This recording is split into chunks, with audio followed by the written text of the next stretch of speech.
Most of us create the ideas we believe about life by the time we are 5 years old.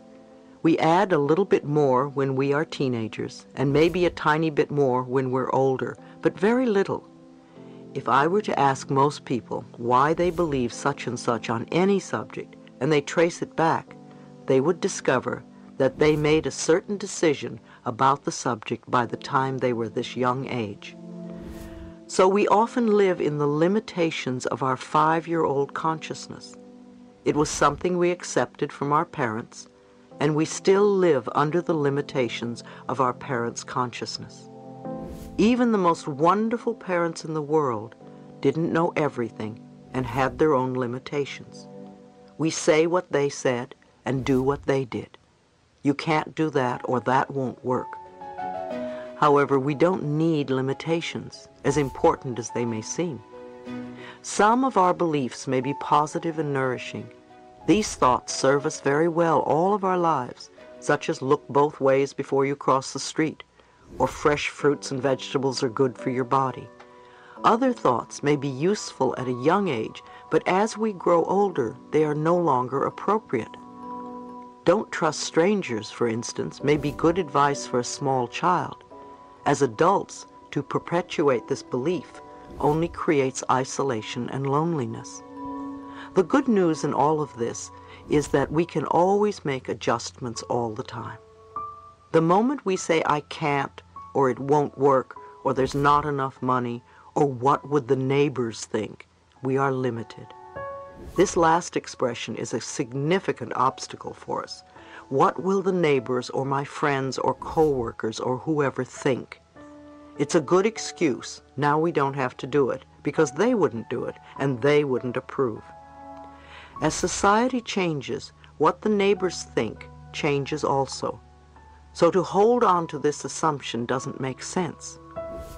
If someone says to you, nobody has ever done it this way before, you can say, so what?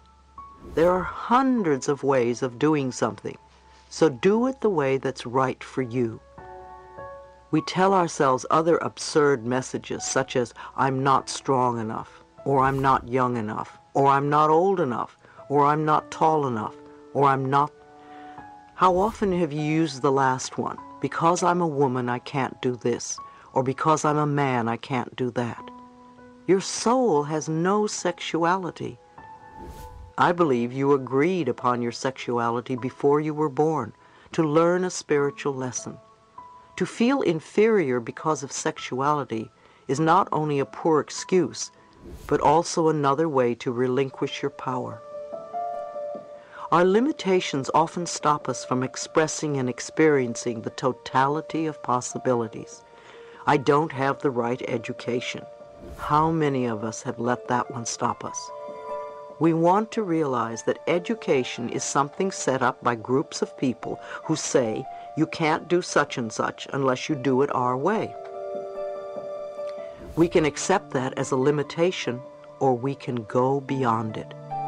I accepted it for many, many years because I was a high school dropout. I used to say, oh, I don't have any education. I can't think. I can't get a good job. I can't do anything well. And then one day I realized that the limitation was all in my mind and had nothing to do with reality. When I dropped my own limiting beliefs and I allowed myself to move into the totality of possibilities, I discovered that I could think.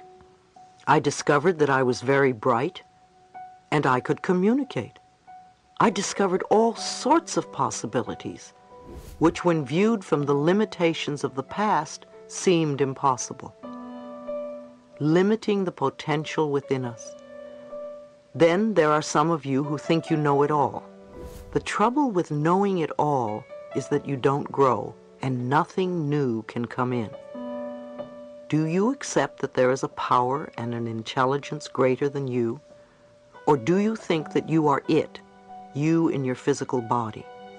If you think that you're it, then you will be running scared because of your limited mind.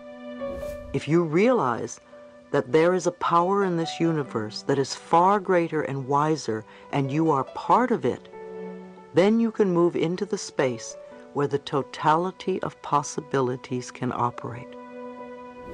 How often do you allow yourself to dwell in the limitations of your present consciousness? Every time you say, "I can't," you're putting a stop sign in front of you. You shut down the door to your own inner wisdom, and you block the flow of energy that is your spiritual knowingness. Are you willing to go beyond what you believe today? You woke up this morning with certain concepts and ideas. You have the ability to move beyond some of them, to experience a far greater reality. It's called learning, because you are taking in something new. It may fit in with what is already there, or it may be even better. Have you ever noticed that when you start rearranging your closet, you discard clothes and odds and ends that you no longer need? You pile up the possessions you are giving away on one side and throw or give away the stuff that is no longer usable. Then you begin to put everything back, and in a totally different order. It's easier to find what you're looking for, and at the same time, you make room for new clothes. If you bought a new outfit and put it in the old closet, you may have had to jam it between other stuff. If you clean out your closet and rearrange it, then when you bring in the new outfit, it has room for itself. We need to do the same routine with our minds. We need to clean out the contents that no longer work, so we have room for new possibilities. Where God is, all things are possible, and God is in each one of us. If we continue with our preconceived ideas, then we are blocked. When someone is ill, do you say, "Oh, poor person, how he or she must be suffering"? Or do you look at the person and see the absolute truth of being and affirm the health of God that is within? Do you see the totality of possibilities and know that miracles can happen? A man I once met told me very emphatically that it was absolutely impossible for a grown person to change. He was living in the desert and had all sorts of illnesses, and he wanted to sell his property. He didn't want to change his thinking, so he was very rigid when it came time to negotiate with a buyer. It had to be done his way. It was apparent that he would have a very burdensome time trying to sell his property because his belief was that he could never change. All he had to do was open his consciousness to a new way of thinking. Expanding our horizons. How do we keep ourselves from moving into this totality of possibilities? What else limits us?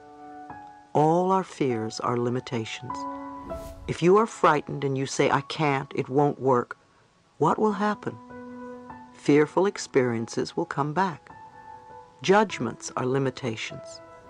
None of us like to be judged, yet how often do we do it? We are encouraging limitations by our judgments.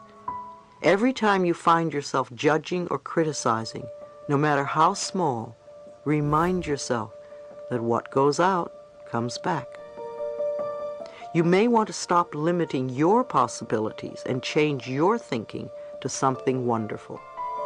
There is a difference between being judgmental and having an opinion. Many of you are asked for your opinion of something. In actuality, you are really giving your judgment. An opinion is how you feel about something, such as "I prefer not to do this," "I prefer to wear red instead of blue." To say someone else is wrong because she wears blue becomes a judgment. We need to discern between the two.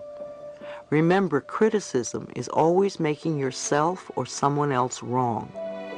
If someone asks your opinion, your preference, don't let it become a judgment or criticism against something else. Also, every time you indulge in guilt, you are setting a limitation. If you hurt someone, say you're sorry and don't hurt the person again.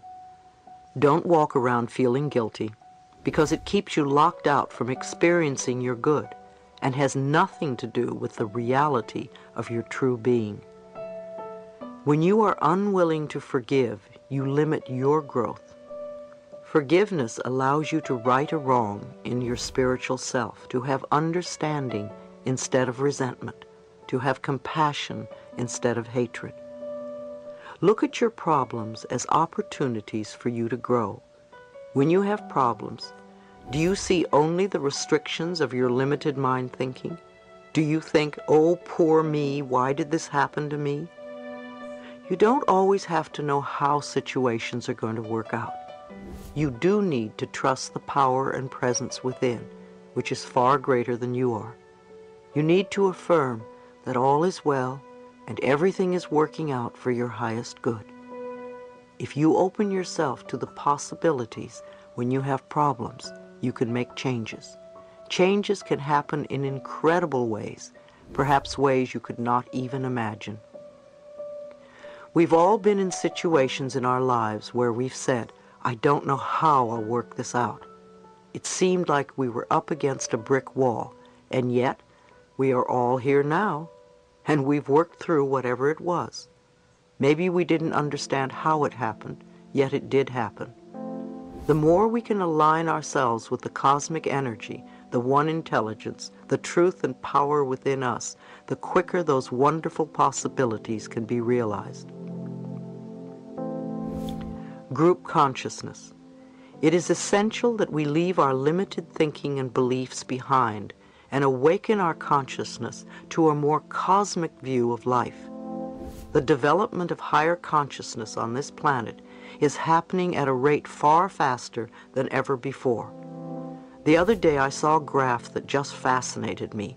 It showed the growth of various systems in our history and how they have changed. The agricultural development was overshadowed by industrial growth, and then around 1950 the informational phase took over as communication and computer operation became widespread. Alongside this informational period, there is also a consciousness-raising movement graph that is shooting far ahead of the informational phase at an unchallenged rate of advancement. Can you imagine what it means?